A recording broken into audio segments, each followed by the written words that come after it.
Hello! Welcome to my second channel. I've brought you today into a single player test world. This is a test world that I created for Hermitcraft Season 8. Soon as I got the invite, I wanted to start practicing build. I don't know if this is something that every hermit does, but for me, I really like working on my building technique, so I knew that I wanted to nail what I was doing right away.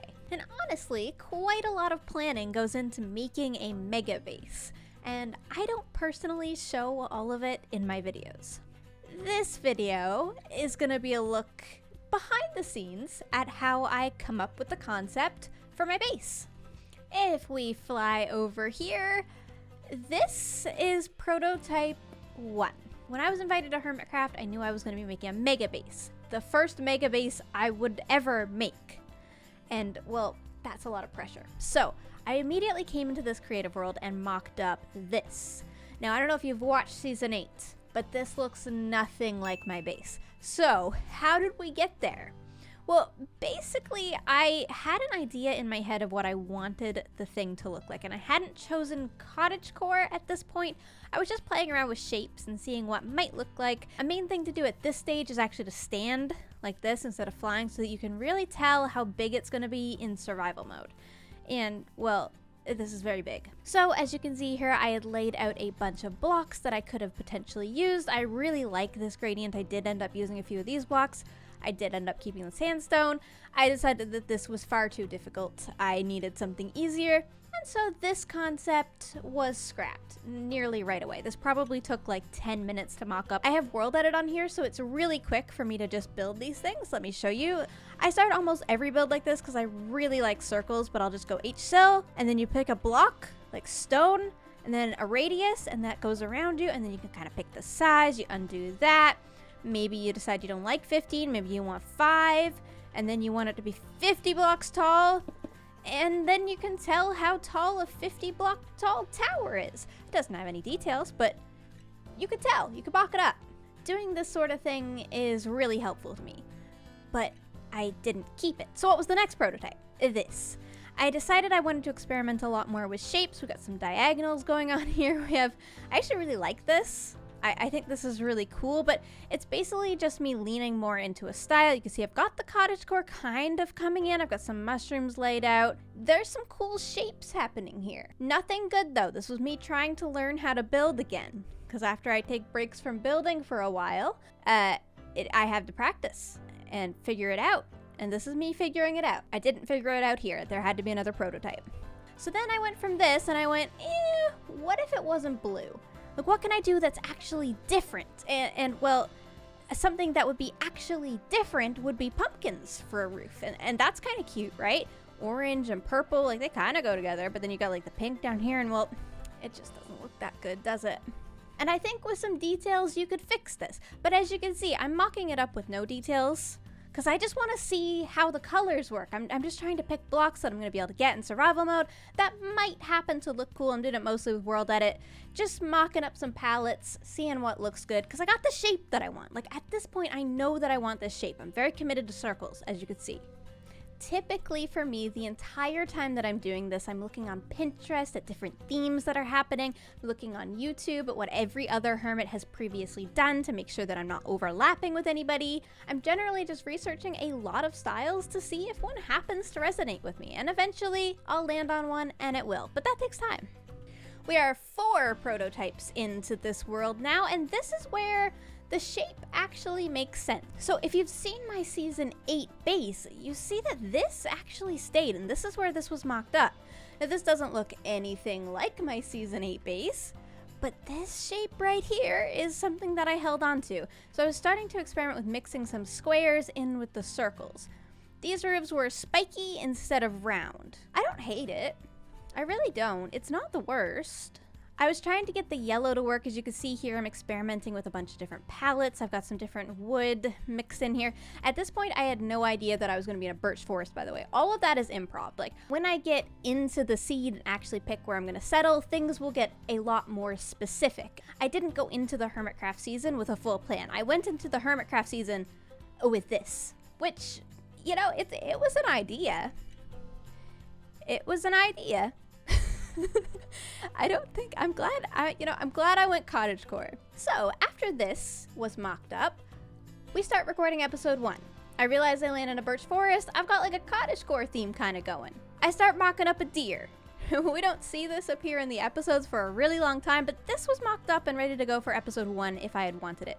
This is not the deer design that I went with, but it was me practicing and trying to figure out how I would want to do that. And honestly, it's not the worst. It's not as good as the ones that I made in the end, I think, but it's not the worst. It was a good practice prototype. And as you can see along with that, we've also got a ton of trees. These are actually from old builds. So I was a creative mode builder for a really long time. So I have this backlog of schematics from trees and different assets that I use on big builds that I can pull into a new world and see what they look like next to each other. So if I wanted to see what a mushroom looked like next to this theme, I can just paste one in that I've previously built.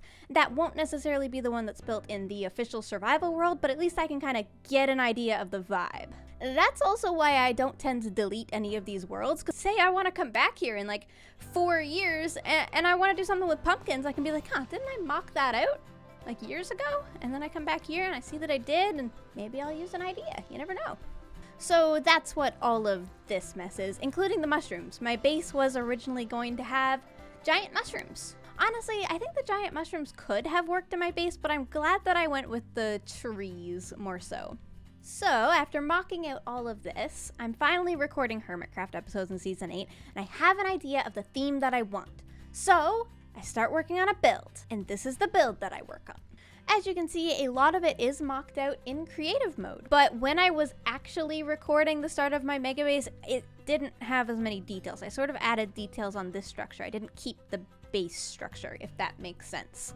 So like, it changed obviously over time, but I didn't keep the one that wasn't detailed. So, sorry, I should have done that. My idea with season 8 was to go with a fairly small build. So this was going to be the size of my season 8 build. This is the size that I mocked up. I kind of liked these heights. And as we know now, this is not the size that I stuck with at all. But this is what I went in with. This is the size that I thought my base was going to be.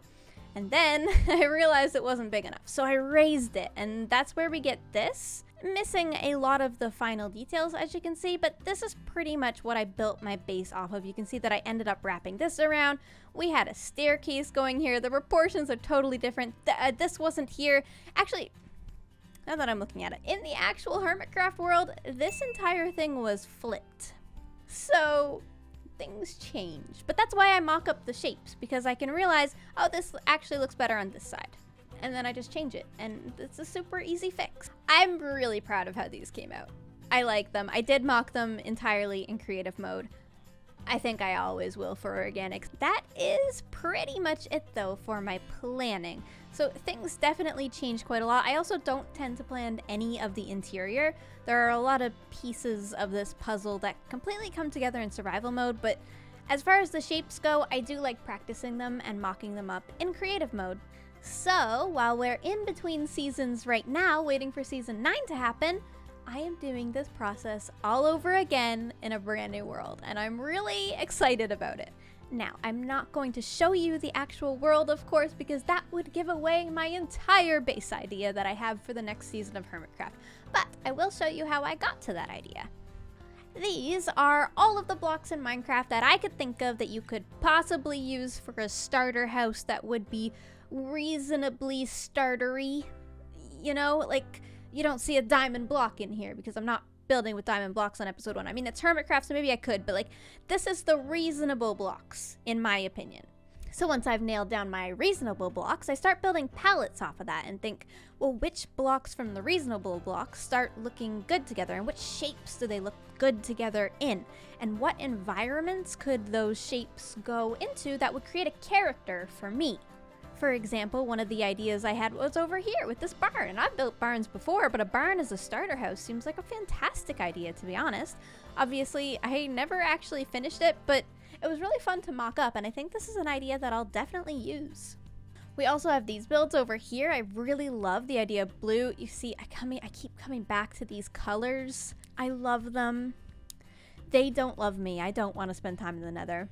I was really proud of this roof shape right here. I really like that for like an elven vibe, but I wasn't sold on it in the end, so I stopped working on it. I also tried to work on a smaller version, get some copper, some sandstone. Didn't love it. We've got snow in here. Snow's pretty easy to get. I'm just playing around with blocks basically and seeing what I can make work, and none of these may make it into the world, but it's just me practicing. That's the purpose of it. When I actually get in survival mode and start recording, things could come out totally differently, but I'll have this practice done beforehand, so I'll feel more comfortable. And it also helps me out a lot when I'm recording, because in survival mode, typically I'm recording me building, right? So I'm talking. I can't talk and think about a design concept. It's much easier to be able to talk and be entertaining if I don't also have to think and do all of this planning in survival mode. I don't know if any of what I just said made sense, but I hope that it gives a little bit of insight into how I personally plan my builds. I don't have a date for you for season 9 yet, but I appreciate your patience as we all take a little break, and I wanted to give you a little peek behind the scenes at what I'm currently doing. And I'm spending a lot of time in creative mode, and honestly, I'm having so much fun with it. I cannot wait to show you what I learned how to build, because I think it's so cool. I'll see you soon, everyone. Thank you so much for watching. Subscribe to my second channel. I'll post cool stuff here sometimes. Okay, bye.